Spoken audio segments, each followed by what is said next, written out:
Your best shot. Motherfucker.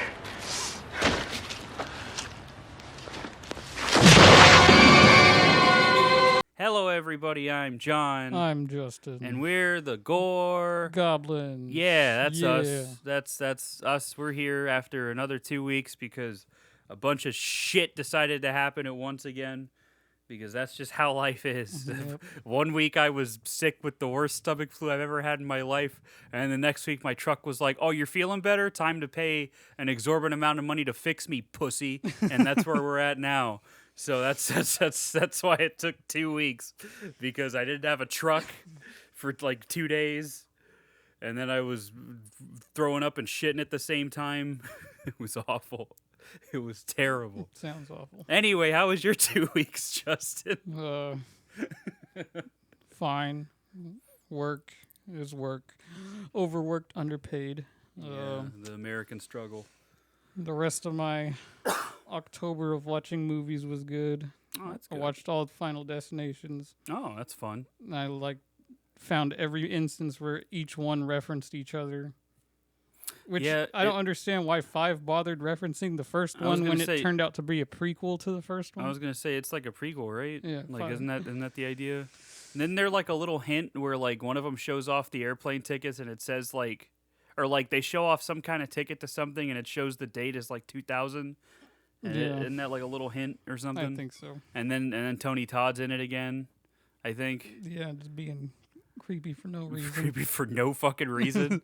and he's such a weird character in that franchise because he exists just to be unnerving, and that's it. He doesn't like offer any counters to like how to survive or anything. It's just, hey, y'all are all gonna die. Isn't that cool? And then he just fucks off. And then does his slow head turn walk away. Yeah. That fucking smile. What a great actor. I love Tony Todd. Yeah. But you can tell when they stopped trying with the Final Destination movies. As far as like the quality. Were they ever trying?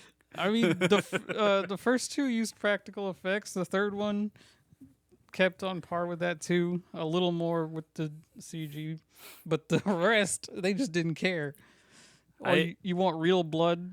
No. No. Oh, they do digital squibs? That sucks.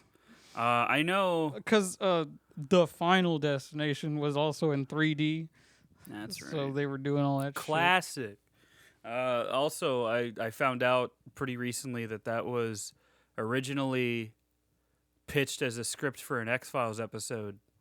And then when that fell through, they just started pitching it to studios and, it became its own thing. I don't know, it would have been I think it would have been a neat X-Files episode, just Mulder and Scully just getting into shenanigans, and Mulder's like, obviously this is like some weird death shit, and Scully's just like, nah, it's just a coincidence, Mulder. And Mulder's just like, are you fucking kidding me? You think this is a coincidence? Come on. It'd be great. It's like the first time they experience alien shit, and she's like trying to justify it every way she can. It's like and Mulder's like, Scully, you were literally like kidnapped and impregnated. What are you talking about? Who are you? Even like in one of the earlier episodes where he marks part of the road, and after he drives back the other time, they get flashed with light and time skips. Yeah. And she tries to justify that shit. I feel like that's the first. I think that's the first episode. Yeah. Yeah. It's one of the first. Yeah, because he looks at his watch and he's like, whoa. And then Scully's like, nah, it's just a EMP. Russians. Nothing serious. But yeah, that would have been fun. Too bad that didn't happen. But you know what did happen was this next movie we're going to talk about. Yeah. Which I watched 2 weeks ago and I kind of remember. I remember it. And it's Friday the 13th, Part 8. There's fucking 8 of these things. Jason Takes Manhattan. And in the 8th one, they decided, hey, let's set it in New York, but only for 5 seconds. More like let's sit on a boat. And then on top of that, all the New York scenes were shot, I think, in Vancouver. And then, except for the Times Square part. Funny thing, this was supposed to be like, I guess the best way I can describe it is it was going to be like a Godzilla movie with Jason, because it was just going to be Jason fucking wreaking havoc in various New York landmarks. like there was gonna be he was gonna get into a fight at Madison Square Garden. He was gonna jump off of the top of the Statue of Liberty. He was gonna blow up the Twin Tower. I mean, he was gonna he was gonna do some subway shit. I guess he was gonna do a lot of stuff. Is my point. He was gonna wreak a lot of havoc in New York, and they couldn't afford it at all, which is why we got what we got. Where it's admittedly a pretty, I don't know, a pretty serviceable slasher. Because it has what I like, which is that like claustrophobic, I guess, atmosphere of them being like stuck in one place, like stuff like The Thing and Prince of Darkness and stuff like that. Yeah. And that's neat. I just don't like how Jason looks, because especially coming off of Part 7, where he looked so cool. He had like the exposed spine.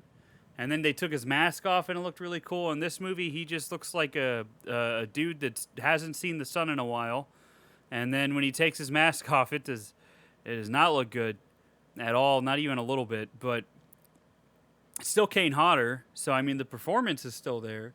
Yeah. It's just he doesn't look as cool, and I mean that's a shame.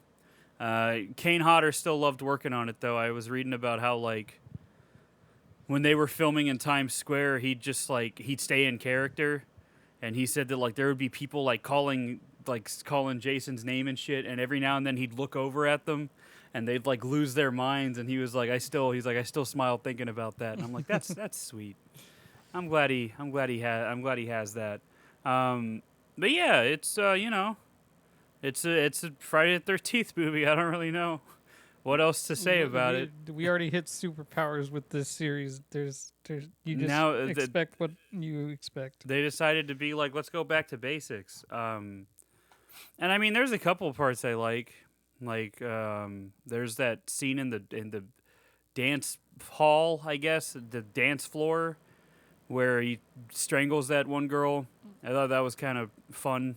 I love how he tosses her after that. It's a weird word to use for that, but it was fun. There's I think that might be it actually. There's the fucking kill in the sauna that's pretty cool, where he just does he like drops that hot rock on his fucking chest or something, pushes it through him. Yeah, that was pretty cool. That was a cool effect. That was a cool little gag. I thought that was fun. And that's probably about it. I like when he throws the one dude that's climbing the fucking Oh, mast. yeah. Gets impaled. That's on a good one too. The radar fucking antennas. But the way it starts is like, it feels like a worse version of Jason X. And what I mean by that is like, you remember how in Jason X, and I know we're gonna talk about it, but you remember how in Jason X, when Jason's like dead basically, but then those two people start having sex and he wakes up and it's the funniest thing ever. Yeah. It feels like that kind of. Well, he gets electrocuted. But he gets electrocuted, yeah. But it's that same idea where like he just gets really mad at the idea of people having sex, and I think that's funny. And I feel like they need to lean into that more, and they just did not do that until Jason X. But and this one, yeah, he gets electrocuted because the boat anchor like gets caught on a power line or something. That obviously looks new. So somebody saw Jason's body under the water and was just like, I'm just gonna slide this under see, you. that's the mistake that you're making is thinking that these movies have any sort of continuity. Of course they don't. I'm Because just like, yeah, pointing it out to be funny. because like, yeah, the fucking like it's, but it's funny because like it's like they kind of like half-ass it, because he's buried under the deck. That, what was her name, Tina? Yeah, Sure, Tina. Tina. That her dad came up and like dragged him under or whatever, because he's buried under that. Her dad's nowhere to be found. So that fuels my theory of, oh, it was kind of just like she like summoned a ghost, I guess. Yeah, he ascended. And he did his unfinished business. Yeah, he was able to not his soul wasn't at peace, but like he was able, he did like his final thing. He's like, oh wait, you were an abusive alcoholic. Sorry. Yeah, he gets up to heaven and God's like, no. I'm sorry, I got to pull the lever. And and um, and yeah, so Jason's under the deck, and then he he wakes up and because he gets electrocuted, which is the same thing that happened in Jason Lives, but Jason Lives is cooler about it. Yeah. Yeah, he gets electrocuted, and then what gets me is the couple that are just for some reason hanging out in Crystal Lake. Uh, they're like the dude's like telling his girlfriend about Jason, and then he like leaves to go check on something. He comes back wearing a Jason mask, or I guess a hockey mask. It's not Jason's mask anymore because that mask got broken in the last movie. But what's funny about it is that it still has the axe mark, and I'm just like, okay, like so did he maybe he's like a Jason super fan, and he kept up with the lore, and he was like, oh, Jason got hit with an axe, I gotta alter my hockey mask. I don't know why they couldn't just. I mean, I guess I know why they didn't, but like, I don't know why they couldn't just do like a Halloween thing where Michael Myers finds different masks in every movie, but they all just kind of look like his old mask. And I guess I know why, because in Halloween 4 and 5, they look like shit. Like, what was that one Letterboxd review? It was like the Michael's mask in this poster looks so badass, and then you watch the movie and he looks like Rudy Giuliani. And that's still one of my favorite reviews for that fucking movie. And then in part 5, he just looks like a fucking stupid alien thing. He's balding. It's terrible. So I guess that, but like hockey masks are hard to fuck up. So like, I don't know. They already did it in part 5 where it's the blue triangle hockey mask. So they could have, and then they do it again in fucking Jason X because he's got a different mask in that. So it's like, come on, you obviously don't fucking care about continuity. Why do you like? It just makes me laugh how they like half-ass it, where they're like, oh, that's right, Jason has an axe mark, and nobody at any point thought, but yeah, like, but like that mask got destroyed, right? So like, wouldn't this just be a new mask? And maybe the director was like, just stop talking. Who cares? Let me do this. So yeah, you got that. And once again, the MPAA decided to neuter the movie. Not as much as Part 7. Part 7 is like heartbreaking with how much they fucking neutered that one. Because it is just absolutely tragic. Yeah.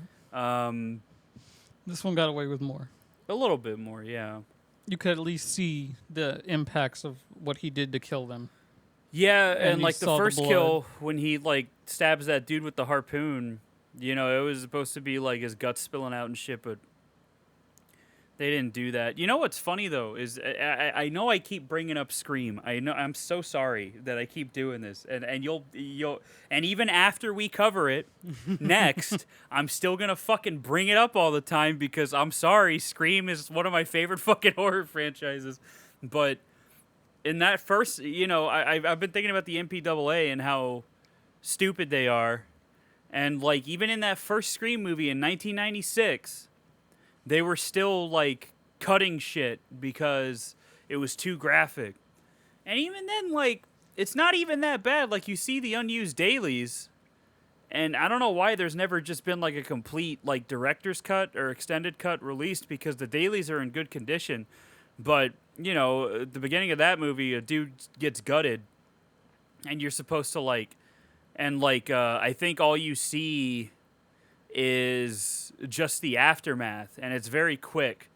And what they were originally going to do was like have it be like a drawn out thing where like the dude like suffers more and like his guts like actually spill out, and the MPAA was like, that's a little too much, and Wes Craven was like, are you stupid? That's too much. Like, come on. There's all Ghostface does is fucking stab people 9 times out of 10. So like, why the fuck? Whatever. I'm just glad that the later movies, especially 4, 5, and 6, all kind of just go all out for the most part and feel a lot more visceral. Especially 6, Jesus Christ. But But yeah, it's I don't know. I It's had someone the other day tell me that Evil me Dead sad. 2013 is garbage.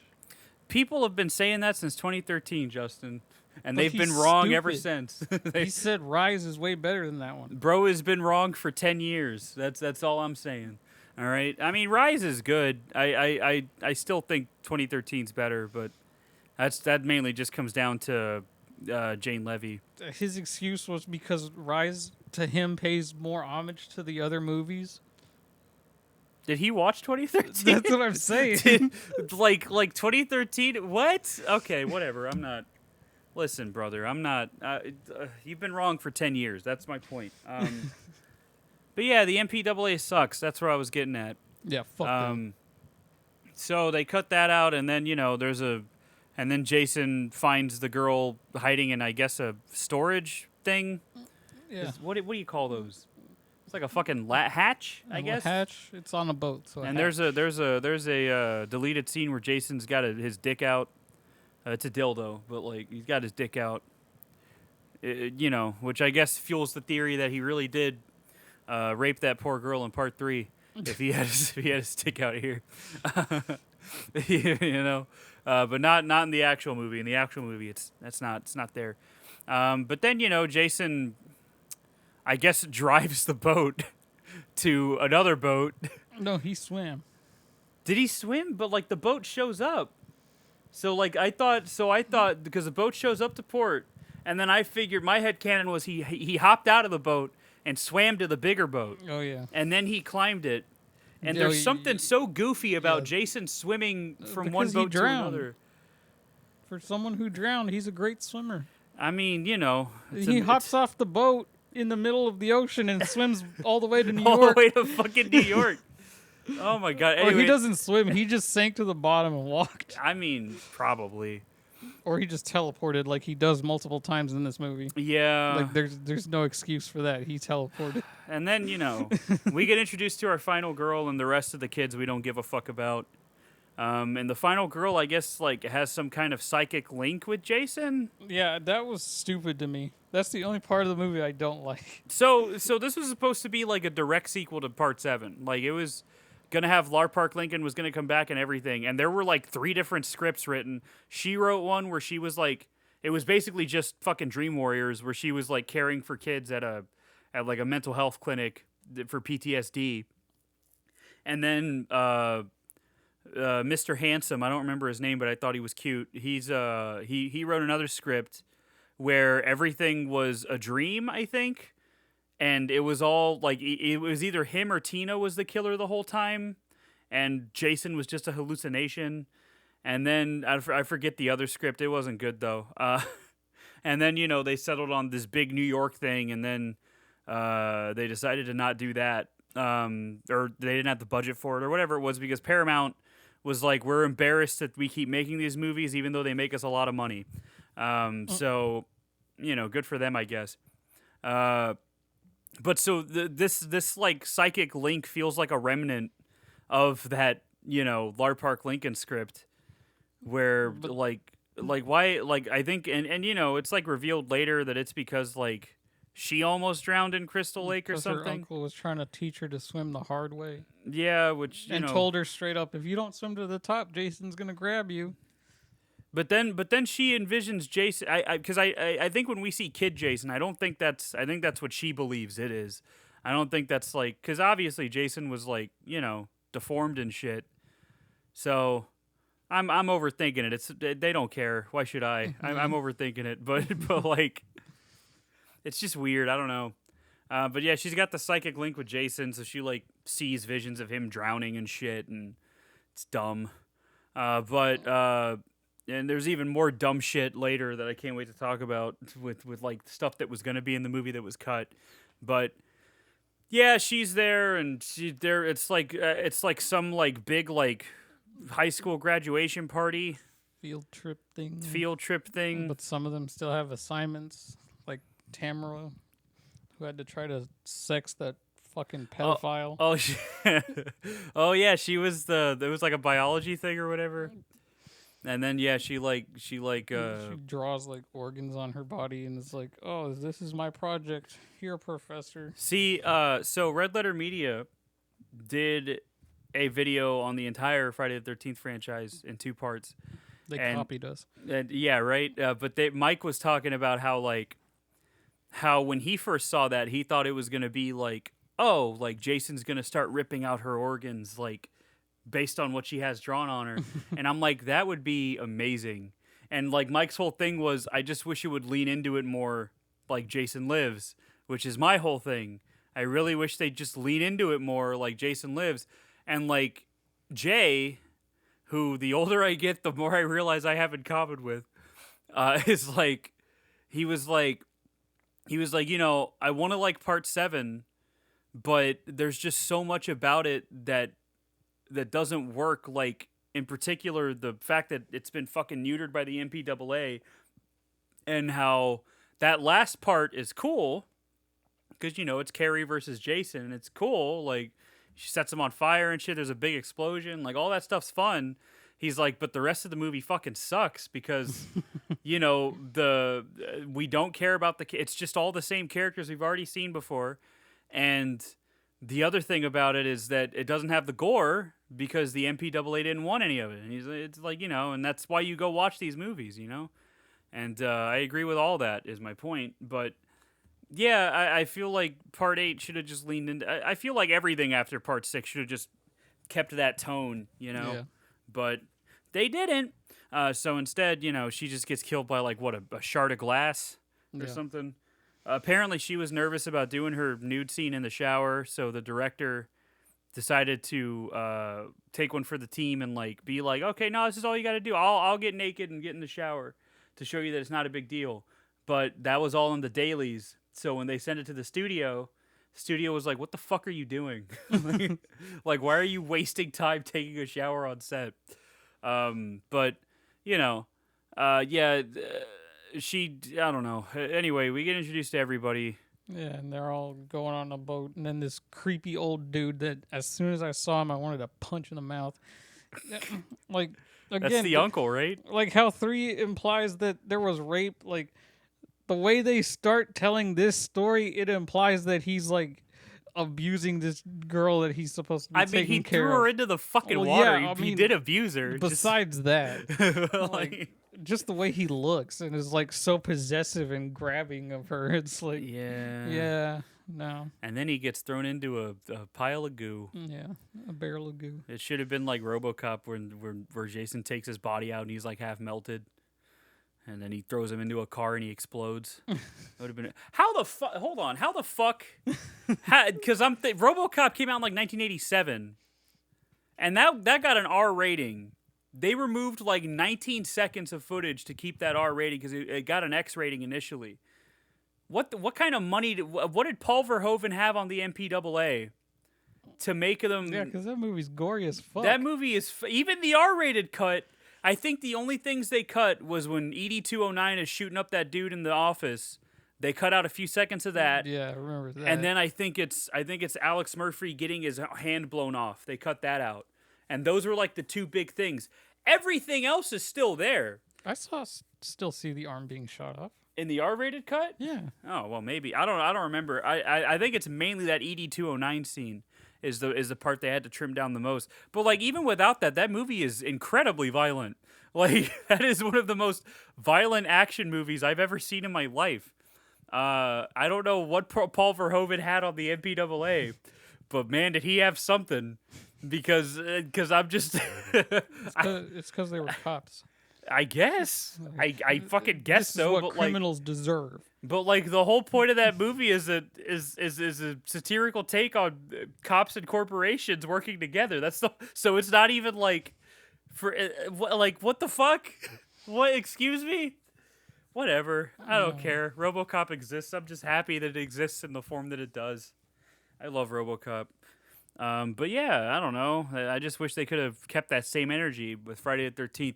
Maybe it's because in RoboCop it's all in service of the story and like it was trying to say something bigger than just horny teenager die. But like, you know, work still goes into these movies and there's still effects work that, you know, It just isn't shown for whatever stupid fucking reason. But yeah, it's fine.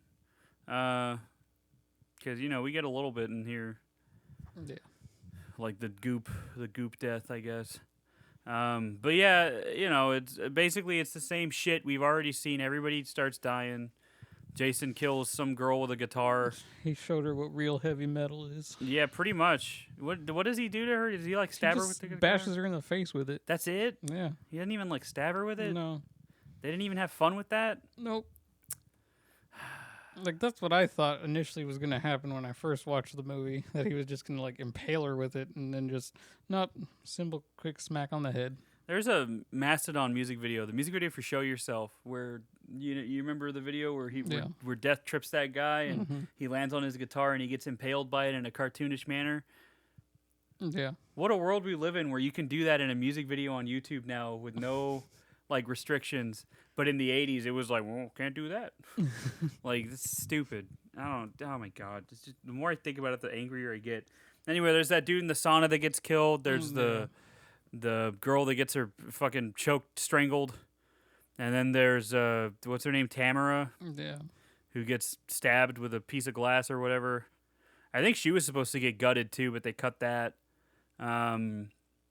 And she dies, I guess. I don't know. The two fucking ship people die. Oh, yeah. That's. I think the captain gets his throat slit. Yeah. And then, I don't remember. Jason posed his body. Yeah. He put him up steering the boat. That's how he did it. Yeah. And the main guy in that movie, that was his dad, so that was that. I mean, yeah, and there's that moment where his dad's like disappointed in him or something because he doesn't know everything about running the boat, and it's like, well, yeah, he's in fucking high school. Like, what do you think? Yeah, and then we get to New York for 5 seconds. Jason scares some kids by lifting his mask. And then you see what he looks like, and you're like, oh, that is scary, but not for the same reason. First, he sees that fucking big-ass billboard with the hockey player on it, and he just stares at it. And he looks at the camera. It tilts his head. Which I think is kind of funny. And then we get actually, my favorite death in the movie is, JJ is the name of the boxing kid, right? No, what the fuck is it? Ray? No. Jay, some shit? Anyway, he gets his head punched off. He squares up and tries to fight Jason. Julius? Yeah. All right. So he squares up, tries to fight Jason. He bloodies his fucking. He breaks his fucking knuckles and shit. That's what I was sitting there thinking when I was watching it that time. It's like, that's a hockey mask, and you know that. Those are meant to stop those fucking fast ass hockey pucks from hitting the face of the goalie. Like, what did you think your fist was going to do to it? Hey, man, he tried. And then he gets his head punched off. And I really like this kill just because of the quick POV we get of the head tumbling down. Yeah. I think that's pretty fun. I see, stuff like that. It leans into it, It bounces all the way into landing in a trash can. Into a trash can. That's fun. That's fun. And then old creepy uncle getting fucking gooped to death. That's fun. Anyway, and then the final girl almost gets raped again, and then Jason, I said again, Jesus. But then Jason, impales one of the dudes with a fucking comically large needle. Yeah. And then he kills the other one. I don't remember how. Off screen. Yeah, I think. And then they go into the sewer, and then we get all the weird maskless first they go Jason to the shit. subway, then they go to the sewer. Oh, you're right. And Jason takes his stroll through Times Square and kicks that radio. That's when he lifts his mask. Yeah, that's when he lifts his mask. Yeah, that's a good one. But yeah, he it's in the sewer where stuff gets dumb. Wait, it's funny. When they initially escaped Jason in that car, I just felt like they forgot they had an extra character, so they're like, "Oh, we're gonna blow up the car real quick," and this teacher's just not gonna get out. That's right. I forgot about that. That's right. The fucking car explosion. Yeah. What a movie. But anyway, they go into the sewers, and Jason takes his mask off, and he starts throwing up water, which apparently Kane Hodder did on cue. That was not a special effect. My man vomited water on cue. What a fucking king. Anyway, don't they like pour like acid on him or something? Yeah, and he starts melting. Yeah, so initially, little kid Jason was supposed to crawl out of his mouth. Like that was supposed to be like it was supposed to be like little kid Jason is escaping from his cage, basically, was the idea. Because this was supposed to be the last one again. We saw how well that worked out. But this was supposed to be the last one. So that's why it ends the way it ends, with Jason like reverting back to a child or whatever. Which is, I don't know. Stupid. Yeah. But again, you come to expect stupidity from these movies now. Anyway, and then there's like one final like scare, I guess, where the dog shows up. Oh yeah, 'cause you get dog POV. Yeah, what a sentence, dog POV. And yeah, and then they're like, okay, we're all happy now. And then they lived happily ever after, I guess. I don't fucking know. They're in New York. They're not that happy. I was gonna say, I've played Max Payne. I know how it is. I've seen 1999 Godzilla. Yeah, 1998. Was it 98? Yeah, it was 98. I thought it was 90. Where Matthew Broderick was like, look at all them fish. That's a lot of fish. Yeah. And then Godzilla was like, hey, Hank Azaria, I love your work in The Simpsons. I won't kill you. And then he just keeps walking. And he changes sizes like fucking three or four times. What a great movie. Or she. Yeah, that's right. I don't know. Seahorses lay eggs. I don't give a fuck. Or male seahorses get pregnant. I don't give a fuck. Nah. Does it matter? It doesn't matter. It doesn't matter. It's a lizard. It's a genetic iguana in this one. That's right. It's a fucking iguana, isn't it? Yeah. What a movie. A nuclear affected iguana. What a movie. What a great movie. Hey, but that animated series that's a sequel to it was fucking great. I don't remember enough about it to agree with you, but I know I watched it. I loved Godzilla. Still love Godzilla. Can't wait for -1. God, that looks so good. I cannot wait for -1. Gareth Edwards watched it and he was like, damn, I feel impotent now. Because my fucking... This is what a Godzilla movie should be. But I like 2014 Godzilla. But yeah, I'm excited for -1. I am very excited.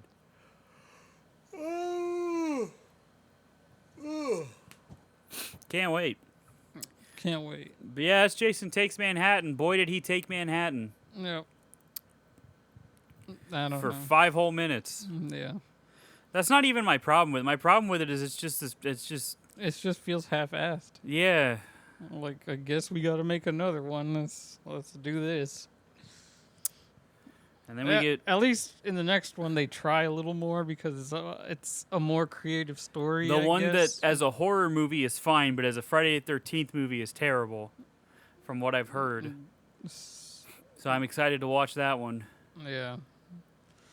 but not before The Dream Child. Yeah, we gotta watch that. I don't remember that one at all, so maybe I'll be surprised. But I'll tell you what, I'm not looking forward to Freddy's Dead.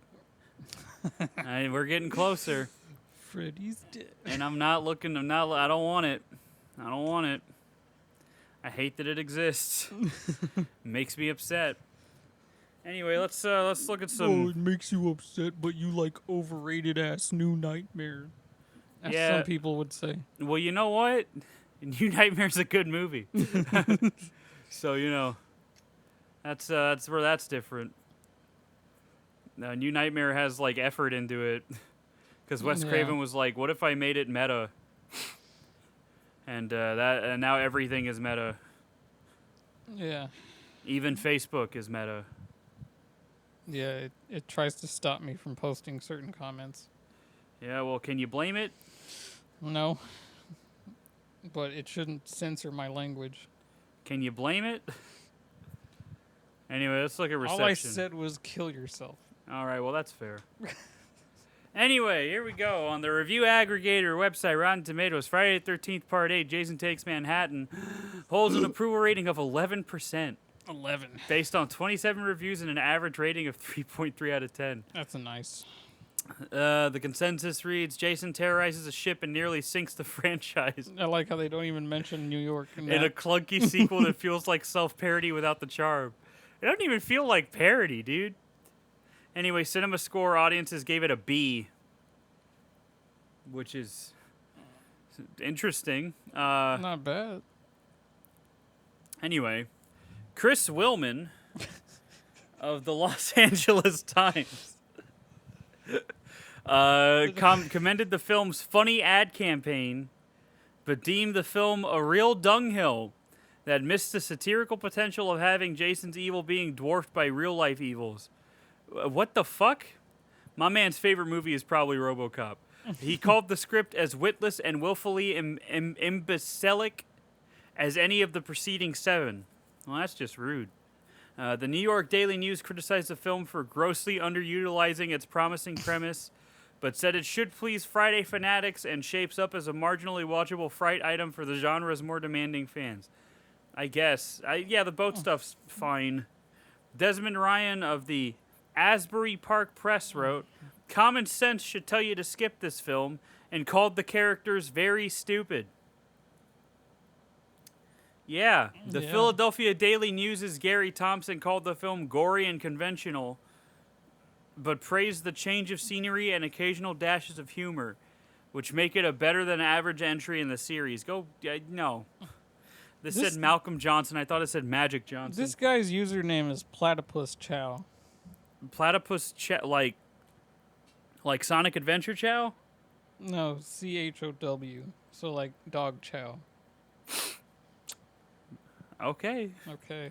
Man loves his platypus chow. He said it's not the blotch I'd heard, but still pretty meh. Just meh? Yeah. Just meh? He gave it a 5 out of 10. Oh, I thought you were going to say 5 out of 5. No, I'm looking at IMDb stuff. Malcolm Johnson of the Hartford Courant deemed the film a snoozer and criticized its humor. Although he said younger fans who sneak into the theater may enjoy the humor, he felt non-fans would find it a clumsy reworking of the formula. Why did you go see Part 8 if you're not already a fan of the That's others? what I'm saying. Mike Dems of the Detroit Free Press awarded the film a 0-star rating and called it the worst of the bunch and a disappointment even for fans. Okay. The worst? The Atlanta Constitution's Eleanor Ringel wrote that the film isn't in the least bit scary and is only intermittently gory. It is, however, often quite funny, intentionally or not. She also criticized the film because a significant portion of it took place aboard a boat as opposed to in Manhattan, a sentiment echoed by Betsy Sherman of the Boston Globe, who wrote that the film should have been called Jason Takes a Cruise. Film critic Leonard Maltin awarded the film 2 out of 4 stars and called it the best in the series. Martin complimented the film's imaginative direction but criticized the film's runtime. It's like... It did kind of drag, though.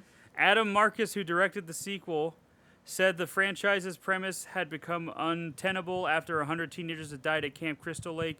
He felt sending Jason out in search of new victims in New York City was a good idea, but the result was a film that insulted the audience by putting Jason on a boat for most of the film's runtime.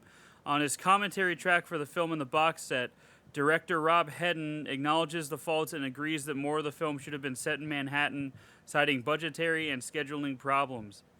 And obviously, this film was a huge influence on Scream 6 in the sense that, Scream 6 takes place pretty much entirely in New York. Well, Vancouver in place of New York. And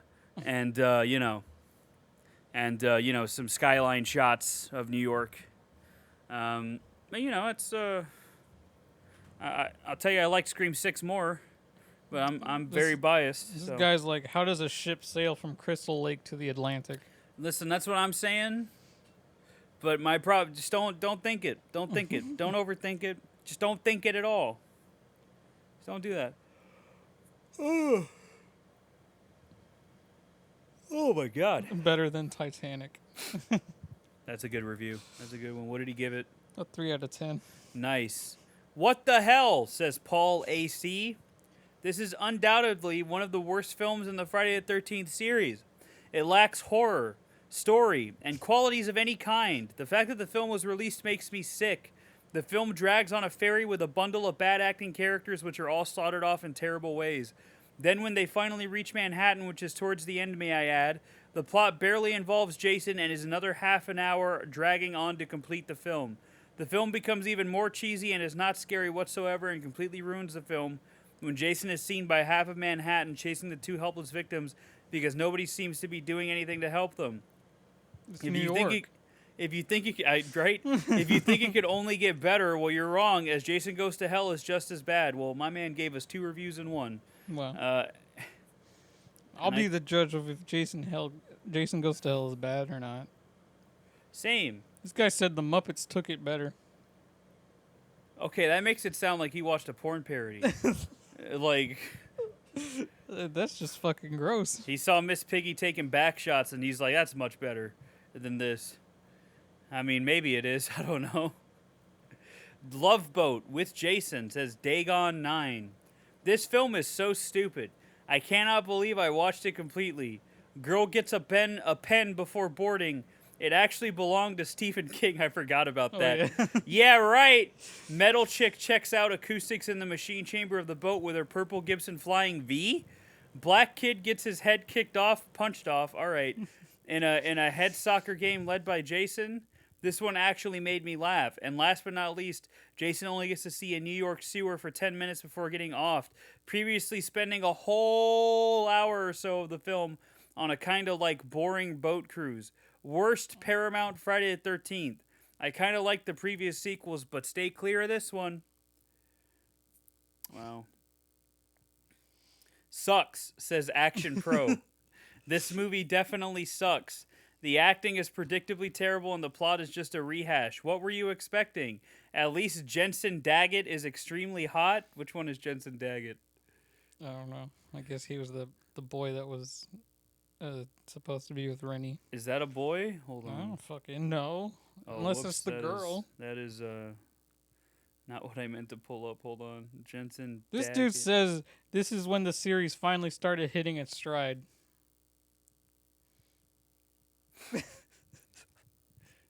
That has to be a fucking joke. 8 out of 10. All right. No, he said believe it or not also. Jensen Daggett, she was in Friday the 13th. Okay, but who was she in Friday the 13th? Was she the fucking... Oh, she was in Alf. She was in... Oh, so she was Rennie. Who's Rennie? The main girl. Yeah, I remember so much. She's so hot in this movie, as she definitely was as Tim Taylor's sister-in-law on Home Improvement. Some funny death scenes, not nearly as good as Killer Clowns from Outer Space, which I feel this flick was trying to rip off at times. Let me see. Awful, says Brody Vickers 96. I rarely give out 1-star rating for a movie, but geez, Jason Takes Manhattan takes the cake. It's Friday the 13th, so I wasn't expecting expert storytelling, but damn was it bad, to the point where I skipped most of the movie's plot and went straight to the kills, and the majority of those were pretty poor. The only saving grace was the soundtrack. Unless you're going through a Friday binge like I was, don't even bother watching this trash. This movie put me off watching them for a while, which is a first for me. Going forward, I hear that Final Friday is just as bad, but Jason X looks like a possible guilty pleasure. This guy stole a joke. The title should have been Jason Takes a Cruise by the Silent Blur. The Silent Blur. The majority of the movie takes place on a boat filled with teenagers who get killed by Jason, who is a stowaway. The NYC sequences happen toward the end of the film, and only a few moments are worth seeing. Jason being punched in the face by one of the characters, Jason kicks a gangster's boombox, and Jason enters a diner chasing the characters. Only the teaser trailer was worth watching. For something that could have been great, I can picture how the movie could have been so much better. At least the director agreed with the audience that the film could have been better if the studio didn't restrict the New York City locations originally planned. Yeah? Yeah. Agonizing watch, and not in a good way, says Karen Tyndale. Wow, this franchise really did get worse as it went along. The main female character has as much personality as a washing up sponge, as to be fair did most of the cast. The film went on and on and on and on and on, and my will to live ebbed away. An hour and a half never felt so long. The acting was distinctly wooden and lacking. The cliches were just laid on so thick it was boring and eye-roll inducing. I prayed for Jason to just hurry up and kill the lot of them and be done with it. Nice, dude. It's a good review. That's a good review. I mean, all the kills happened pretty quick in that movie. Yeah. Unwatchable, says Hellchild21739. Terrible acting. Ridiculous plot. Stupid scenes. Why did they even make this? What a good review, brother. That's a great review. Let me see. My eyes, says Zara Carson, whatever. You know, it's not their fault this movie is totally unwatchable. I mean, yeah, the director hates us, but why the hell am I watching this idiotic sequel? We get it. Jason doesn't want to die, but enough already. Give us a break. Unwatchable. But you watched it. Exactly. Isn't that fun? Okay, Friday the 13th, Part 8, Jason Takes a Cruise by Vampire Ken. Vampire Ken. I first found this movie in my grandmother's collection of videos. Never watched it because she hid it. I found it on a list she had. When a local video store was going out of business, they sold all their videos, and I bought this one and Jason X. Which is worse? All right. I watched it and watched Jason march around a ship killing people. Then I asked myself, where is New York in this movie? The ship sinks and then everyone in a boat going towards New York. They are in the middle of nowhere. Then they make it to New York and all bad stuff happens to them. Jason pops up, sees a sign for hockey, and goes and punches a head off. The ending could not have been any worse. Hold on, my problem is, why do you think Jason X is worse? It's not. Jason X is a stone cold classic, all right? All right? What did I just watch, says Aiden Jenkins. I just saw this movie, and I got to say, this is one of, if not the worst movie I've ever seen. It is so bad. The characters suck. The story is so over the top. The acting is bad, and the kills are so hilariously bad. This movie makes Friday the 13th Part 5 seem like a masterpiece, and I thought that one was bad. Friday the 13th Part 8 is something else. I'd actually highly recommend seeing it just for the humor. It's pretty hilarious at times, but other than that, this movie just sucks. I actually had a hard time. I thought he was going to say hard on. I actually had a hard time comprehend what and why things were happening. The movie just shut off my brain. I think I killed brain cells watching this pile of garbage. This movie is definitely a 1 out of 10. These kids think they're hilarious, bro. Yeah. I know that's rich coming from us, but like, you know. Yeah. He should have stayed dead, said Wax Wolfman. I am marathoning the Friday the 13th movies for the first time. I've thoroughly enjoyed every movie so far in the series, with Part 5 being the weakest so far. However, this movie is now by far my least favorite. The writing, the acting, Jason teleporting, and the most unlikable characters out of the entire series.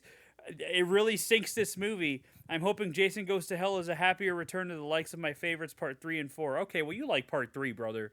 And you want to talk about boring characters? What the fuck? What? All right. Maybe he watched the 3D version of Part 3. Maybe. And, like, he was like a little kid, like, grabbing at the screen, you know? Like, you see those kids on their iPads and shit? Maybe that's what it was like for him, you know? Watching the same TikTok for 10 hours a day. So just the exact same TikTok. I fucking hate TikTok. Yeah. A lot of my friends are trying to get me on it. And I'm like, I'm not. I tell them, listen, I have the app downloaded, so if you send me something, I'll watch it. But I'm not going on there, like, of my own free will. I do not need another fucking thing that I'm just going to scroll through for hours, you know, on end. I'm not doing that to myself, dude. I'm good. I found a page on Facebook that's called Disturbing. Yeah? It's pretty disturbing. How disturbing? It just shows people dying. Oh, what the fuck? Yeah, that's pretty disturbing, Justin. What the fuck? There was one where this dude was lifting weights. And it was too heavy and it fell on his neck. And, you know, the first thought that didn't come to my head was, damn, that fucking sucks. Poor dude. What came to my mind was he had earbuds in and I was like, I wonder what he was listening to. Oh, I thought you were going to say one of his eardrums, like, popped the earbuds out because of the pressure. No. I felt kind of bad about saying that. Then I went through the comments and saw that somebody said the exact same thing. And I was like, okay, maybe I'm not so bad. That's one way to die. Gee, why would you even without a spotter? Like, what the fuck? Yeah. Some dudes just think they're And then there was one this invincible. old lady walking across train tracks, and the train just hits her, and it's just poof, a red cloud. It was like, damn. You all right, Justin? I don't know. I just found this shit. Oh, you just found it. Okay, sure, buddy.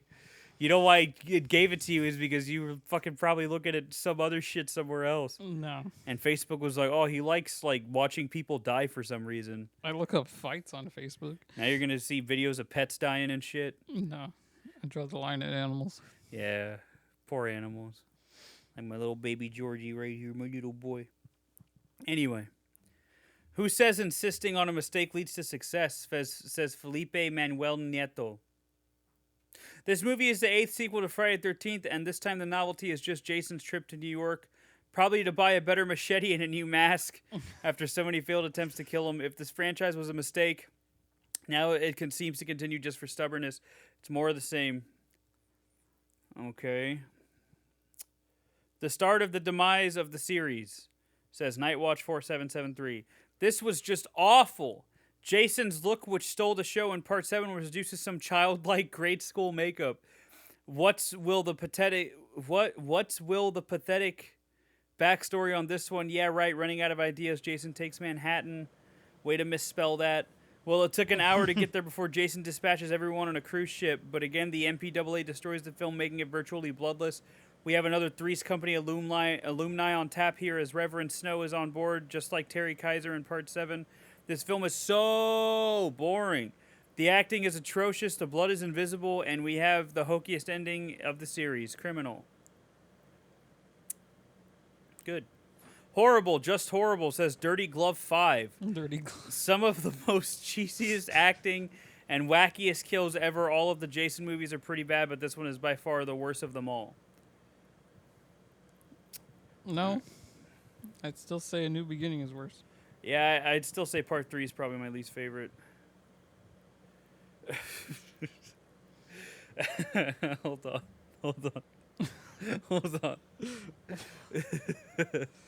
This is a review by The Creeper. The Creeper. Good film. I liked this one.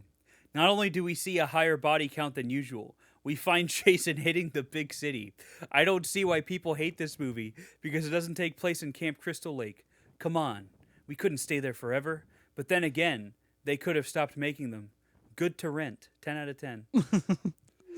Funny thing about this, he capitalizes almost every word. And that's horrifying. That's scary. I liked it a lot, says Nate F88. What's that 88 mean, brother, huh? What's that 88 mean? Is that the year you were born? What's that 88 mean, huh? Friday the 13th Part 8, Jason Takes Manhattan, is the best Friday the 13th film in the series. My top 3 are Part 8, Part 6, and Part 4. I don't know why a lot of people are trashing it, but I do know that it had really good visuals and the dog was the cutest thing ever. I really liked it. I really liked the kills. I really thought that the kills were done the best here and were the most creative out of all of the other ones in the series. 10 out of 10. No. All right.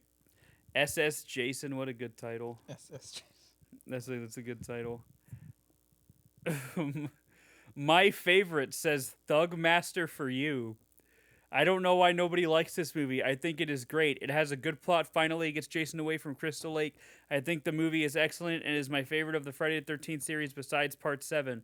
I think they saved the best F-13th films for last besides Jason X. I don't know why this movie is so underrated. I mean, this is all one sentence. I mean, it finally has some decent acting. Jason looks good. The best in Part 7. The plot is pretty good besides critics rated F-13th Part 8. Jason Takes Manhattan, one of the best of the series besides Part 1. The F-13th series started to look good and be good after Part 5, which was okay. I'll even accept, which he spelled accept, E-X-C-E-P-T, this movie, even with the ending, which wasn't understandable, but still didn't make the movie bad. I don't know why diehard Jason fans don't like this film. I'm a diehard Jason fan, and I love this movie. Overall, the second best in the series, in my opinion. Friday the 13th Part 7, The New Blood, and Friday the 13th Part 8, Jason Takes Manhattan, are the best in the series. Both are excellent. 4 stars to me. See Part 7 and 8. I strongly recommend them. They're not a waste. What a review. Very good installment, says W Kozak 221. I have Kozak. always liked the Friday the 13th movies. They are good overall. Some of the cast lineups are above average. You recognize some names immediately. This one is good. Kelly High is very cute. I wish Mr. Richman was nicer.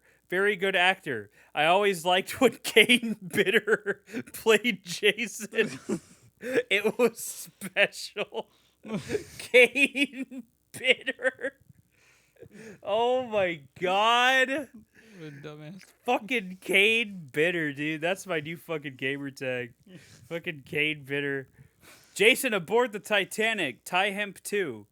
This movie reminds me of Jason aboard the Titanic. Is that a movie? Is that a movie? Yeah. The love scene is there between Reddy and Sean. The ultimate destruction of almost everything aboard the ship is also there. This is an extremely entertaining film. I can watch it any day at any time. I just wish there was even more death scenes in it. It's a great film. A major generation gap between the first one, though. You got that right, brother. God damn. He sounds like he snorted a bunch of coke before watching that He movie. might have, dude. I mean, do you blame him? Do you blame the man? Great Jason adventure, says Jason45. Some fans diss this sequel, but it's awesome. It has no pre-credits sequence like all of the other installments, but it's awesome. Very entertaining. It takes Jason a while to get to Manhattan, but a lot of the movie deals with Jason's trip to Manhattan, and when he gets there, the entertainment does not let up at all. The MPAA has done a lot to these movies, but they're still grand entertainment at the very least. Jason is taken down several times in the Big Apple by Sean and Rennie, but he keeps on ticking. Near the film's finale, we see Jason's face once again, and then he is splashed with toxic waste and turns into a little boy again. Spoilers, bro. There has been so much talk about what happens between Part 8 and 9 because the final Friday does not concern Jason at the beginning, leaving the Big Apple and returning to Camp Crystal Lake. But Jason does return, even though the filmmakers don't explain anything. Do they have to? Obviously not. If you like Part 8. Best in the series, says Eraser81. Most fans of the series prefer the Crystal Lake setting, but riding a cruise ship to the Big Apple is fun to see. Once in New York, Jason contends with drug dealers, cafe bouncers, and a street gang. So get ready for nonstop fun in this 8th installment. This dude probably owned a fucking video store in the early 2000s, and he was trying to sell people on this movie because nobody was renting it. It's like when the Chupacabra went on a cruise ship. What? Yeah, it's a movie. Chupacabra, Dark Seas. All right. Great addition to a great series, says 13 fan. 13 fan. This is one of my favorite of the series. Jason is awesome. He walks around Manhattan like he's Donald Trump. Kicking boom boxes out of his way and busting through glass doors. Don't believe all the negative comments about this movie. Watch it and judge it for yourself. These movies are not to be taken seriously. Just sit back and have fun. Life's hard enough. Jason Takes Manhattan tops my list of great horror movies. All right. My favorite in the series, says Michael Voorhees, and he spelled favorite like a Brit. I'm not going to do a British accent because I don't think it's good. Oh, yeah. And someone will call you racist. They deserve it. I don't give a fuck. They're colonizers. What about you, Justin? Can you do a British accent? No. Not even a little one? No. You can't be like, oh, mate, you got a spot of tea. You can't do anything like I that. used to be good at it, but no not Cockney anymore. shit. No. The 8th installment in the Friday the 13th sees Jason making his way to the Manhattan via boat. The boat is filled with young college students who want a vacation as a part of a school high take a school trip students. there. Despite all the bad reviews, this one's quite good. Kane Hodder is superb. This dude is definitely British. This one's quite good. Kane Hodder is superb as Jason Voorhees, my favorite in the Friday the 13th series, where Jason goes to hell, Jason X, in Part 4. If you see one, I recommend you buy it. My only criticism was not enough Manhattan, but this is made up by the appearance of Jason killing those stupid teenagers and the grumpy old teacher who thankfully dies at the end. My friends seem to agree this is a very good film. I give it 10 out of 10. Great stuff. Awesome, dude. What a fucking good review. One of the best Friday films, says Yellow Psychopath. This is my favorite horror movie of all times. It is not very scary, but fun and interesting.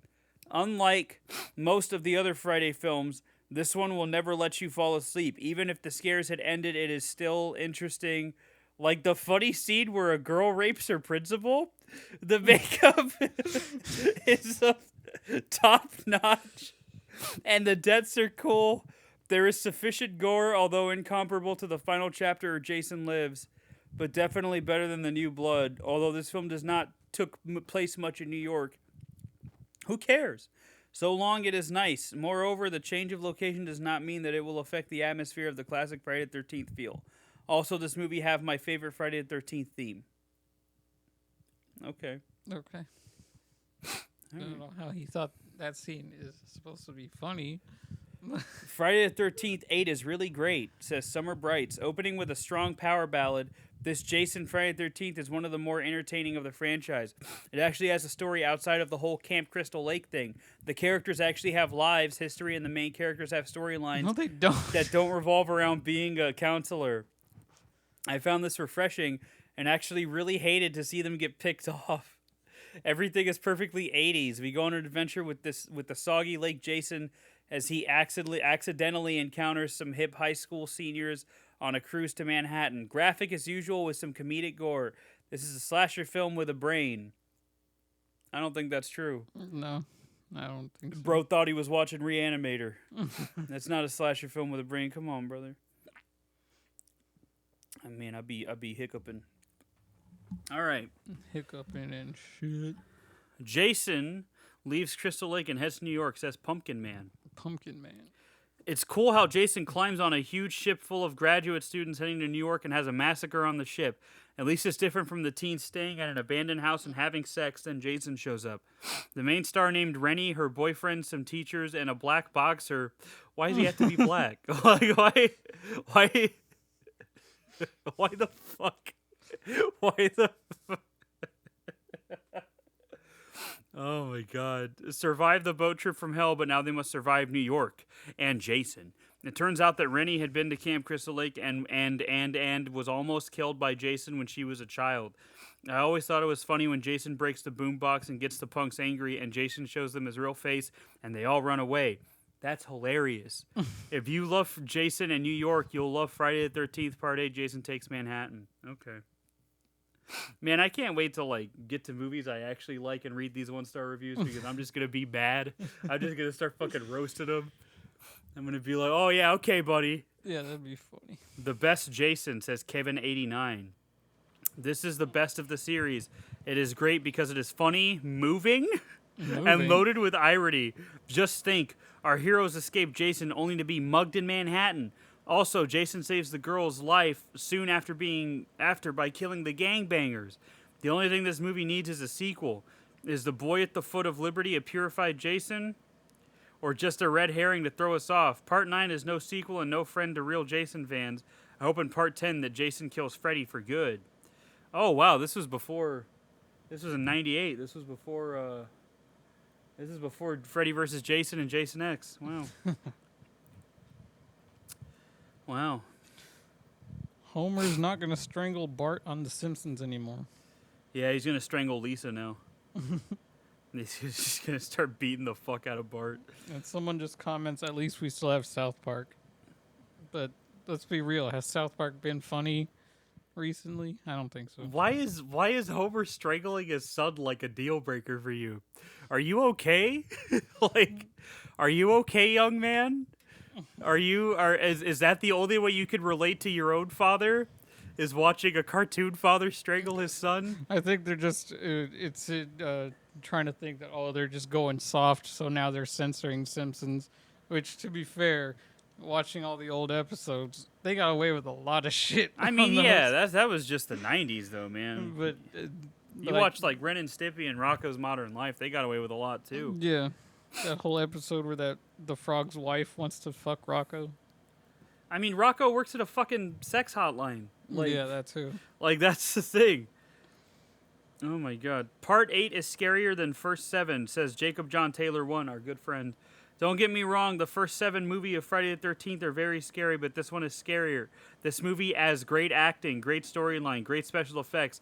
If you like scary movie, then you need to see this movie. It is one of the scariest movies made before 1993. There are scarier movies. Jason Goes to Hell, The Final Friday is scarier. That one would be Part 9. Still, this is very scary movie. Because Jason is a zombie, I consider this horror fantasy. This movie has a lot of suspense. of suspense. I need more lines, and I am running out of things to say. This movie is must see. It is a great movie. Great movie. Great movie. Great movie. Great movie. I feel like we've read that exact review before We probably have. for a different fucking Friday the 13th. What a guy, dude. What a guy. Anyway, that's part 8. Anything you have left to say about it, Justin? It's decent enough to watch. Is it super great? No. But should you watch it if you're going to watch all of them? Yes. Because why not? It's entertaining, at least, for as dumb as its whole premise is. I mean, yeah, it's fine. It's just, I don't know, man.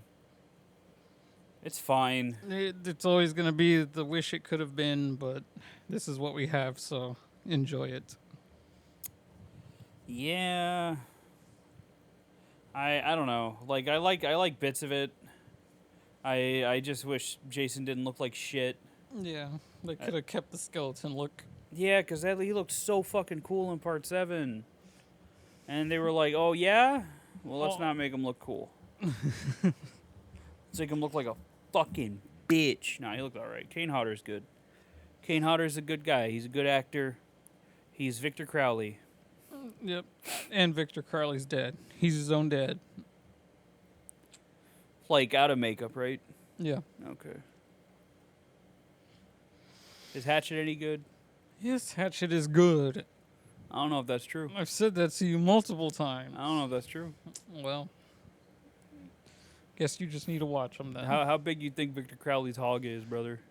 I mean, he was born mentally handicapped, so probably fucking gigantic. Jesus, why is there a correlation between I mentally don't know. handicapped people and cock size? There's been like multiple shows where I've seen where like a mentally unstable person has a fucking surprisingly big dick, and I'm like, Oh, shows, huh? yeah, What are you watching, Justin?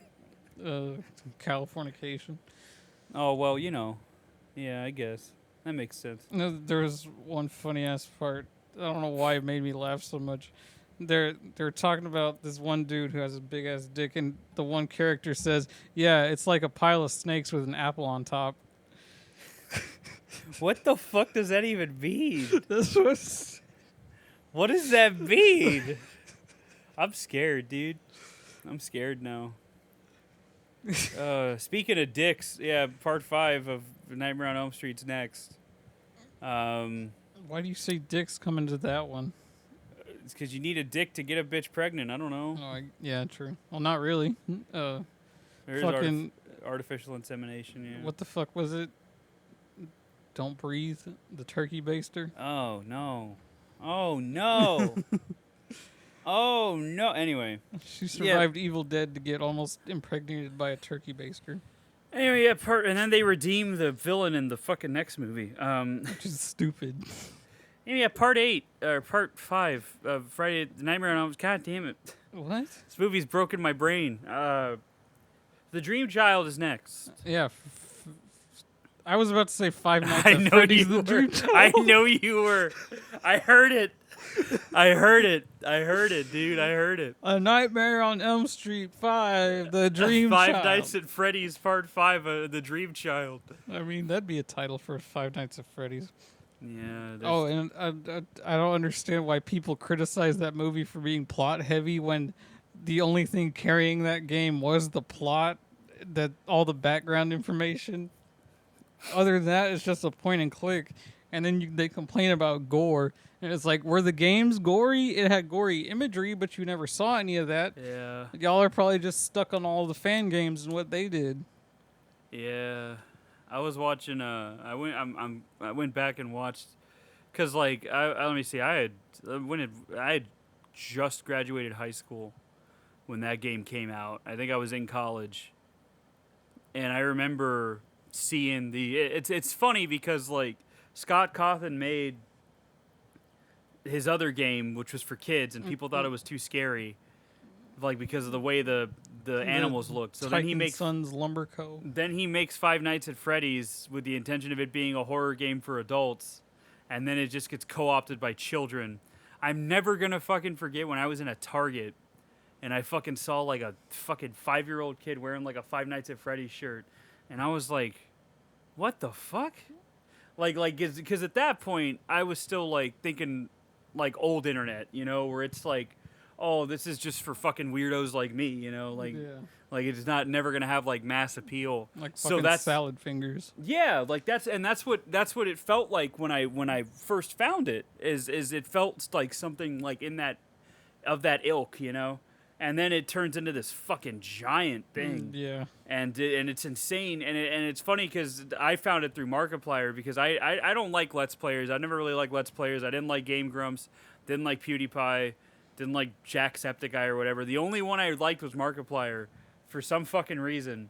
He felt genuine. Yeah, he feels he's also like funny when he freaks out and shit. But like, I remember I think I had watched up to part 4 of Five Nights at Freddy's of the game. So like when he was doing it, when he was like playing through them, and then I was like watching all these videos about like lore and shit, and then I fell off after that just because I don't know if it's because I just kind of lost interest because then it started like having like all these spin-offs and shit, and I was like I don't really care anymore. But I went back and I'm watching those Markiplier videos again, and I'm watching like the Five Nights at Freddy's stuff, and it's so weird going back to like where it started when it was just this weird little indie game, and it was like so unsettling, and nobody knew how it worked. Nobody knew the patterns yet. Nobody knew how the AI worked. Nobody knew like anything about it. And it was so cool. Like at that time, like even as like an 18, 19-year-old, like going on fucking like forums and people just like, oh, I think it's this, and I think who's Golden Freddy, like what's all this shit, and when in the game files it's Yellow Bear, like maybe that's something, and just everybody trying to figure it out. And it takes me back, man, to when the internet was still like that, when like you'd find like a creepypasta and like, because that's what it felt like. It felt like that, so to like see it explode into this fucking like franchise almost 10 years later, it's so weird, man. Fucking games. It's so weird. Movie, books. It's so toys, fucking weird. like, But yeah, it's still, man, that first game is still like so unsettling. I still haven't beat it. Just from cause like just hearing fucking Freddy laugh, and I'm just like I don't like that. Like it's just so unsettling, dude. Try playing the 4th one. What a game. Oh, I remember enough about the 4th one to know that it's Like not. you have to use headphones for that one. It's not a fun time. I thought maybe, I'll just turn the volume up really loud, and then I forget that there's a fucking monster that's gonna scream in my face when I fuck up. I thought I was gonna blow out my soundbar. One of my favorite things about that is the fucking Markiplier's like, well, the first night's usually pretty easy, so I'm just gonna get through this, and then it gets Fucking immediately die. he gets a jump scare. I've watched every single one of those like so many times. But like that's what's I mean it's even rewatching it now, it's just like seeing how he reacts to Foxy and like seeing him like try to figure shit out in real time, and then like in every subsequent video he's like, all right, he's like, the community's been trying to figure this game out and we think it's this, so I'm gonna give it a try, and he's like so like fucking starry-eyed, and I'm just like, oh my god. And it's the same vibe like when because I recently watched his videos on the Mortuary Assistant too, and those are real good. And I hadn't watched Markiplier since Five Nights at Freddy's, I'm pretty sure, because I kind of fell off of YouTube for a while. But Mortuary Assistant seemed like a cool game, so I was like, I wanna see how he plays it. That's a good game. It's fucking horrifying. Speaking of horrifying, so is Alan Wake 2. Alan Wake 2 is a very scary game. It's been a long time. It's been a very long time since I've played a game that's made me like afraid to progress because I don't know what's coming. It's very good. So at the beginning, you're like playing as like, there's some light spoilers here, but you're like playing as this like just random guy, and you're walking through the woods at night, right? And there's a part where you get like a quick like jump scare, like flash on the screen of like Alan Wake screaming in the dark, or I guess Mr. Scratch or whatever the fuck screaming in the dark place. And I literally paused the game and I was just like, all right, it's going to be one of those. And then I just kept playing it. It happened again last night when I was playing it. Same kind of shit. A fucking jump scare flash. And I'm just like, God damn it. That's Josh with every horror game. I was like, God damn it. And then I just kept playing. He was telling me, man, Fear 2 is still fucking scary as hell. I'm like, no, it's not. You're just a bitch. Nah, man. Alan Wake 2 is good. I like it a lot. I just love when there's spiders in the game. Oh, because Josh freaks out? Yeah. Well, he's afraid of spiders? I like spiders. They're cool. How can you be afraid of spiders but then like Spider-Man, you know? Because there's that part in Doom 3 where Oh, you're looking I through the camera. Fucking hate those things. And it crawls across it. Josh quit the game. Dude, I fucking hate those. No, so I don't mind spiders, but those things fucking creep me out. I hate those fucking things, dude. I don't even know what they're called. I don't give a Ticks. fuck. What are they I called? think they were called ticks. Yeah, dude. Oh my, it's the fucking noise they make. Oh, I hate it. Oh, I fucking hate There's those always things. like at least 10 of them. Oh, I hate them because they're so fast and that fucking. Woo! I don't like it. I don't like it. And then you fight the Spider Queen boss and she's just throwing fucking rocks at you. What a baddie, though. You know, what a baddie. Yeah. Yeah, but anyway, I yeah, need to play that again. it's very weird. It's very weird to see stuff like Five Nights at Freddy's just blow up, and then like I remember being like in Target and seeing like merchandise for it. Well, it's like the just stupid being like, fucking what the Roblox fuck? horror game too that also popped off the piggy thing. Oh, but see, Rick and Morty felt the same way too, because Rick and Morty felt like one of those niche things as well. Yeah. And then when you start seeing it getting merchandised to hell, you're just like, what the fuck is going on? Like, I thought this was just like for people like me, like, you know, for fucking weirdos, you know? For the people that like fucking gross ass sex pervert horror movies. I thought that's what it was for, but no, it's like it blows up and it gets a following. And it's funny looking through the comments and like seeing kids that are like, oh, I remember watching these Markiplier videos when I was like 13, and now I'm 20. I'm like 22 and have a kid, and I'm just like, what the fuck? I'm like, God, man, that's crazy. That's insane. It's been that long already. But yeah, I remember when it came out and just being like, what the fuck is this? You know, it's so unnerving and so creepy. And then it turned into a fucking multi-million-dollar franchise where Matthew Lillard is in the movie. And the movie is, depending on who you ask, either the worst piece of shit ever or just okay. Yo, they're bringing back Mountain Dew Game Fuel. I saw that. I know you're going to drink it. I drink every new You Mountain sick Dew that piece of comes shit. out. You Oh, you know what? Okay, you said you tried those hot Cheetos that were the Carolina Reaper. No, you said you tried them, and that's why I Okay, didn't try them. Okay, yeah, that's right. Yeah, those are disappointing as fuck. But there's a new one now. It's a smoky ghost pepper. That shit is fucking amazing. And is it at the 7-Eleven down the street? I don't know if they're at the convenience store. I got them at Walmart the other day. But they're in the shape of peppers. Oh, that's cool. Because it's like it's a take on the puffs, not regular Cheetos. Oh, okay. But they taste so fucking good, and Yeah. they're actually hot. I don't fuck with Cheeto Puffs, but that sounds good. I might fuck with that. They're yeah. not as big, so they're more tolerable. But yeah, have you watched any good new horror movies? New? Yeah. No, just been going back and watching shit. We watched Suitable Flesh, which is in the same vein as something like Reanimator and From Beyond. Barbara Crampton's in that one, and so is I don't remember her name. But there's another girl in there that's a pretty recognizable actress.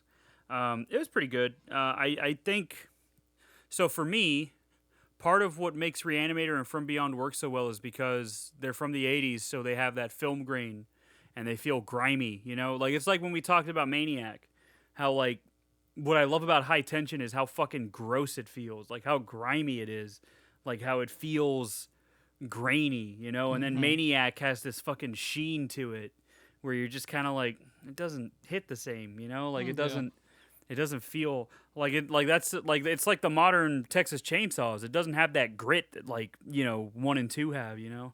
Or even 3 for that matter. But yeah, so I mean, it's a good movie. It's Lovecraftian and shit, but like, I think it loses a little by looking so clean and digital, you know. And then we watched another film called They Look Like People, which is a indie horror. I guess it's kind of horror, but it's pretty good. It was basically about this guy that has delusions of like insects like taking over people and shit, and it's very very small budget. It's shot very matter of factly, but it's good. I liked it. I don't know if you'd like it, but I liked it. I thought it was pretty interesting. It was a very interesting take on that whole idea of like body snatching, I guess. And I think that's about all I watched. Oh, I watched It Follows. That's right. Have you seen It Follows? I get that movie. Is that the one with the STD thing? Yeah, where they have sex and then it follows them. Okay. Every time someone says It Follows, I think of the movie It Waits. That's probably a better movie than It Follows. It is. So, It Follows is fine.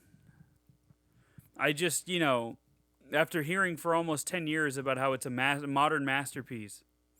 What? Yeah. Who says that? A lot of fucking people, dude. Like when that movie came out, everybody was sucking its dick. And everybody was like, you gotta see It Follows. And I didn't watch it because I was like, I'm alright. And I bought it. It's just like a different take on teeth. I bought it from Second Sight. I bought it with Crimes of the Future, which is a better movie, by the way, because that's David Cronenberg, and it's fucking gross, and I love it. But It Follows is, I mean, it's fine. It's just that it's not, it's not a masterpiece. At least I don't think so. I think it's all right though. I still don't. It's not like I regret buying it or anything. But I think my thing is that it's the expectations where like people tell me it's like this magnificent movie. Yeah. And like I guess at the time, at the time it was kind of populated. The horror landscape was kind of populated by shit like Ouija, and like fucking just that kind of movie, that kind of like Bye Bye Man type shit. Yeah. Like stuff like that. Which I think those movies came out in like 2018 or 2019, but that kind of movie, you know what I mean? Like that's what horror it turned into. It was either torture porn with Saw, or it was shit like that, where it was just jump scare after jump scare. And It Follows is this very like atmospheric and subtle movie. I guess subtle. It's very atmospheric. I like this. I like the soundtrack. I like the atmosphere, but like, I don't know. I don't know. Maybe that's just not my kind of horror. It feels like an A24 horror movie before A24 came out. So it kind of feels like that kind of thing. Like it feels like a Hereditary or a Midsummer or a The Witch. But barring Midsummer, all those are better movies. I'm not crazy about Midsummer, but I still like it. But yeah, like, I don't know. It's got the atmosphere, but it's all right. But yeah, I had friends at the time telling me like, you gotta watch It Follows. It's so good, and blah blah blah blah blah. And I will say I kind of like that it subverts the idea of the final girl by having her be in danger the entire fucking movie, as opposed to like a Friday the 13th where they're only really in danger at the end. Yeah. And I think that's interesting, and like there's some interesting ideas, but it just like. I don't know. I kind of like that they don't really explain a lot about the entity, but I don't know. It's just all right. I know one thing that, because I was talking with Kale about it, one thing that he likes about it was that it doesn't really feel like it belongs in any specific time frame, like time period, which that was kind of cool. But I don't know. I don't know. It's just all right. I think if I had seen it about 10 years ago, 9 or 10 years ago, I probably would have been like, whoa, this is cool.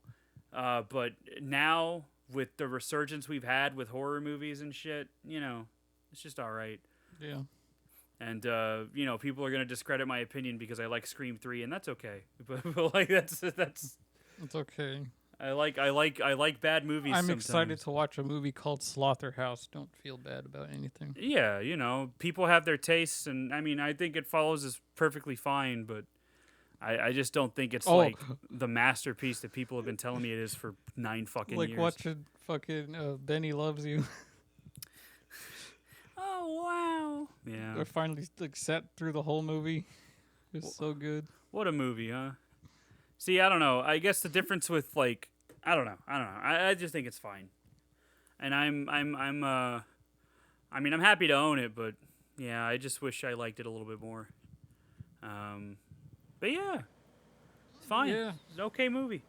Go watch It Follows if you haven't seen it. I guess I don't know.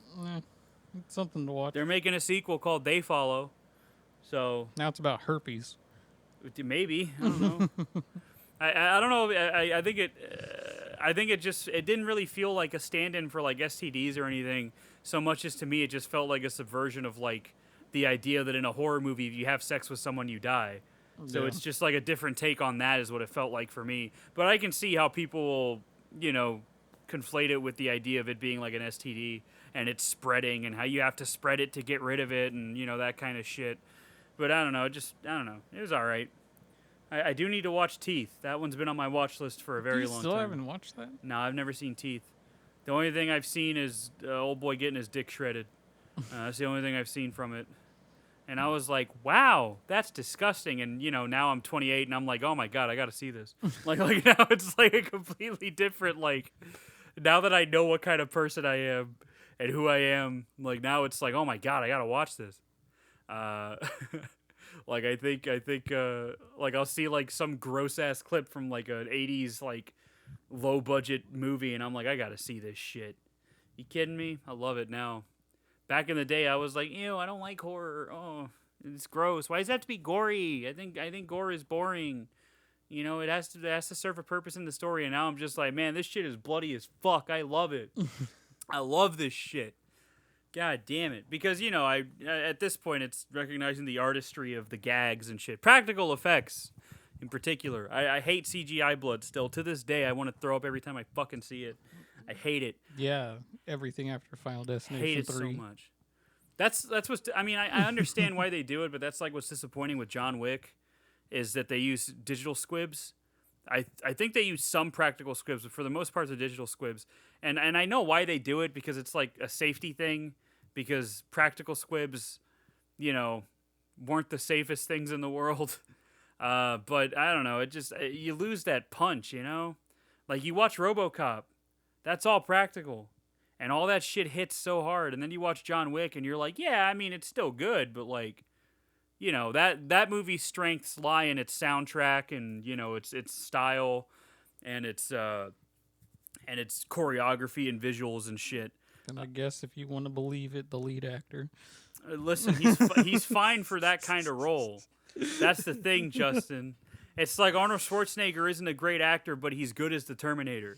Like, he's fine for that kind of role. Although, there is this indie movie called Maggie that Arnold Schwarzenegger's in that's actually pretty fun, that he's, like, actually really good in.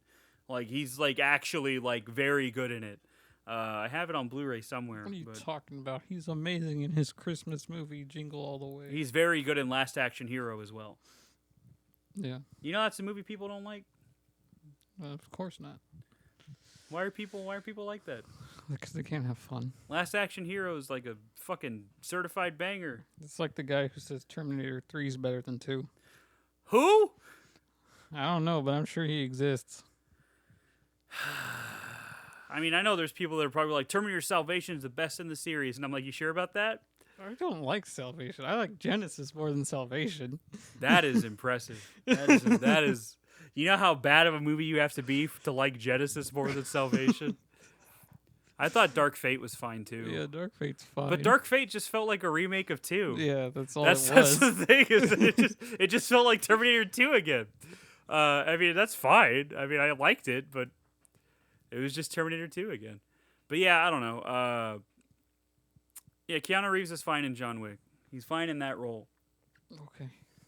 He's fine. I'm going to kill you, Justin. He's fine in that role. All right? As soon as we're done recording, I'm going to fucking, like, suplex you. And you're going to be like, wah, blah, blah. That's what you're going to sound like. Yeah, exactly. Anyway, yeah, that's all we got. I'm sorry we rambled a bit at the end there, but, like... Yeah.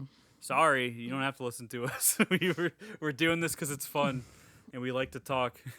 So yeah, we talked for like 20 minutes before we actually recorded. Yeah, You missed all that dialogue. All that riveting dialogue about. It'll be on our behind the scenes video that we make. What were we even talking about? I don't know, games and shit. Yeah, probably. I don't remember. Fucking Bungie fucking up and Oh yeah, and then Jay getting kicked out of Slipknot. yeah, That's what we were talking about. fucking Slipknot. What a world we live in. Anyway, next week, next time, Friday the 13th. I almost said Five Nights at Freddy's again. A Nightmare on Elm Street Part 5. The Dream Child is next. And then we get to fucking Jason Goes to Hell. And then what's next? Freddy's Dead? Unfortunately. And then we get Jason X. And then New Nightmare. And then Freddy versus Jason. Yes. And then the 2 remakes. Ugh, forgot about that. Yeah, I bet you did. Oh, you don't want to see one of the best remakes of all time? A Nightmare on Elm Street? Friday the Starring 13th 's Jackie Earl fine. Haley as Freddy Krueger? Ugh, terrible. Where he's actually a pedophile? Oh, God. Yeah, that one doesn't play around with the pedophile thing. It Yeah, makes it plainly obvious. Isn't there a line where she says, like, fuck you, and then he says something saucy in response? Yeah, or something like don't threaten me with a good time or blah blah. And then there's the other part where he's like, "Oh, your words say no, but your mouth says yes," and then he like flicks his tongue and kisses the girl or something. I don't remember. What a good movie! What a shitty movie. Well, can't wait to talk about that one. The only decent part of the remake is that one kill where he pops through the glass and pulls that girl through it. Like, that at least looked cool, but other than that... Isn't that the last thing in the movie? I think so. It looks like shit because it's CGI. What are you talking about? I mean, it was at least creative. I guess. Better than the ending pull in the original. Fucking blow up doll through the window. Hey, man. It was the 80s. You had to do what you had to do what you could. Yeah. It's crazy how that movie came out after The Thing. And The Thing still holds up in, like, every single way. Like, visually. From an effects standpoint. And then you watch shit like Nightmare on Elm Street and you're like, ugh. Or, like, Friday the 13th Part 3 and you're just like, what the fuck? Like, that doesn't look good at all. But then you're like... You watch the Thing prequel and then you're like... The Stop original Thing? Stop that doesn't it. exist. Stop it. You're only saying that because of Mary Elizabeth Winstead. I mean... Yeah? That's the only reason you're saying that. But I have a counterpoint. Kurt Russell. All right? That's what I'm saying. All right? Kurt Russell, He's fine. who's so fucking hot that I had a lesbian friend say he's making me think I'm straight. Okay, You know how fucking hot you have to be to make that happen? I'm not going to go that far. All right? All right? Because I don't know about that. That's how good looking Kurt Russell is. Well, yeah, I know a bunch Especially 80s Kurt Russell. Every woman wanted to fucking do him. Just like every guy wanted to do a Mary Elizabeth Winstead. So, you know, Well, that was because of Scott Pilgrim. Well, yeah, you're right. Yeah, that did come out before that, didn't it? Yeah. Oh, my God. And maybe some people felt that way about her in Final Destination 3. Oh, yeah, she was. She was in Death Proof, too. Well, you haven't seen that one, though. She was in Grindhouse, which is Death Proof. She was in the Death Proof part of Grindhouse. In a cheerleader outfit for all the movie, pretty much. And then she disappears from the movie because of a plot point. Yeah, it made sense. Unlike, what's his face disappearing in A New Beginning. Tommy. Oh, fucking Tommy? Yeah, Tommy. He just fucking books it and doesn't come back until the end. What a character. What a great movie. The best Friday the 13th, A New Beginning. Yeah, no. Anyway, yeah, Nightmare on Elm Street Part 5, The Dream Child's next. Yep.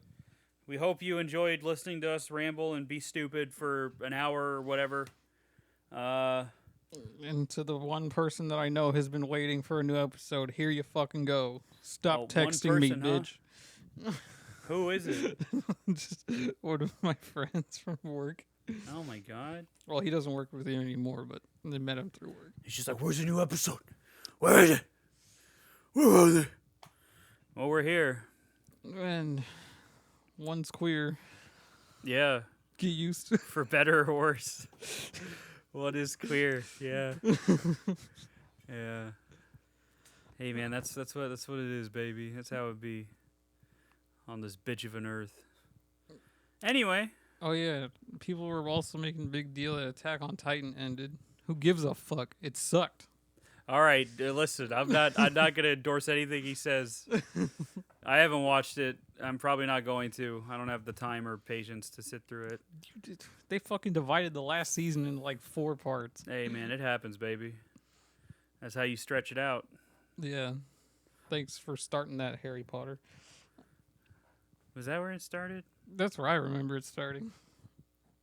Because after that, Twilight copied it and did 2 parts for the ending. And then the fucking Hunger Games did it. And now they're making another movie, which is dumb. Yeah, well, what are you gonna do, huh? Money gonna money. Soon we'll get another RoboCop reboot. And I forgot there was a reboot. Yeah, good. I think most people did. I thought he looked cool. Yeah, I guess. I mean, it's definitely a sleeker look, but Didn't very mid 2010. didn't have charm. Very 2014, which I think is when it came out. I don't remember. Who cares? I Who don't. cares? Anyway, thanks for listening. Yeah. You can find us on YouTube and And Facebook. anywhere you get your fucking podcasts from. I remember to post there sometimes, but remember, we're just goblins with fucking full-time jobs. That is what we be. So, Yeah. thanks for listening.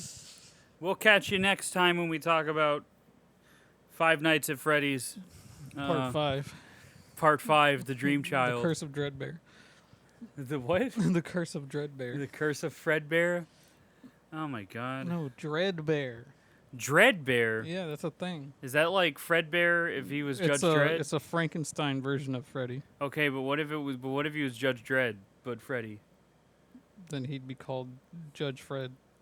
Hey, there we go. That's what I wanted to hear, baby. Let's go.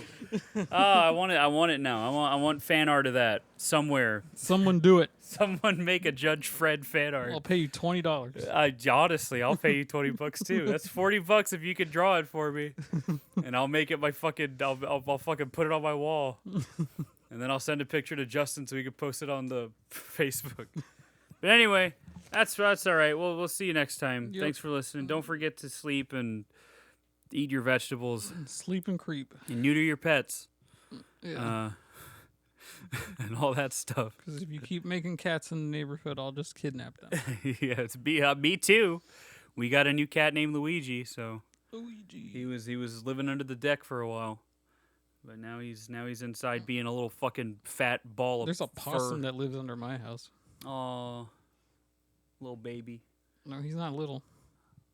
Okay, big baby. I love possums. Then he was fucking. It scared the shit out of me the first night I realized he was there because it was growling at one of the cats, and I was like, "What the fuck is that coming from the floor?" From the floor. I went outside and I could see it under the house. Oh, what a little guy. I love possums. They're so cute. Yeah. Just Yeah. don't eat the kittens. Do they eat kittens? They're herbivores. Pretty sure they'd try to eat it. They're herbivores, though. At least I think they are. They'll fight. I don't give a fuck. They're cute. Anyway, all right. We'll see you next time. Bye-bye. Bye.